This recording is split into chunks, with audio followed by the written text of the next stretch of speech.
Hi நண்பர்களே, நம்ம எல்லாருக்குமே பிடிக்காத பல விஷயங்கள்ல முக்கியமான ஒண்ணு என்ன அப்படின்னா வெயிட் பண்றது. காத்திருக்கிறது நம்ம யாருக்குமே பிடிக்காது. யாராச்சும் ஒருத்தர் 6 மணிக்கு வரேன்னு சொல்லிட்டு 6:30 7 மணி வரைக்கும் நம்மளை வெயிட் பண்ண வச்சுட்டு இருக்காங்கன்னா நமக்கு ஒரு விதமான வெறுப்பு ஏற்படும். அல்லது எதையாவது நான் தாரேன்னு சொல்லிட்டு நம்மளை ரொம்ப காக்க வைக்கிறாங்க அப்படின்னா நமக்கு ரொம்ப வெறுப்பு ஏற்படும். பாருங்க, அநேக நேரங்களிலே தேவனிடத்தில் நாம் கேட்கிற காரியங்களுக்கு அவர் பதில் தராதது போல் இருக்கிறது.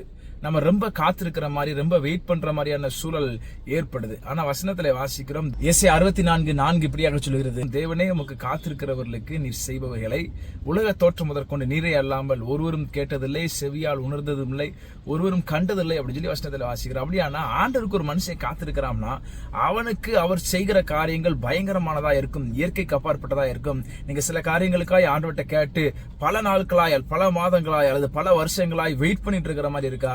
நீங்க எந்த அளவுக்கு அதிகமா வெயிட் பண்றீங்களோ அந்த அளவுக்கு பெரிய பெரிய அற்புதங்களை தேவனுடைய வாழ்க்கையில செய்ய இருக்கிறார். அதனால காத்திருக்கிறத குறித்து சோர்ந்து போகாதீங்க. உங்களுடைய காத்திருப்புகள் எல்லாம் மறந்து போகத்தக்கதாக மிகப்பெரிய ஆசீர்வாதத்தை தேவனுடைய வாழ்க்கையில தர வல்லவராயிருக்கிறார்.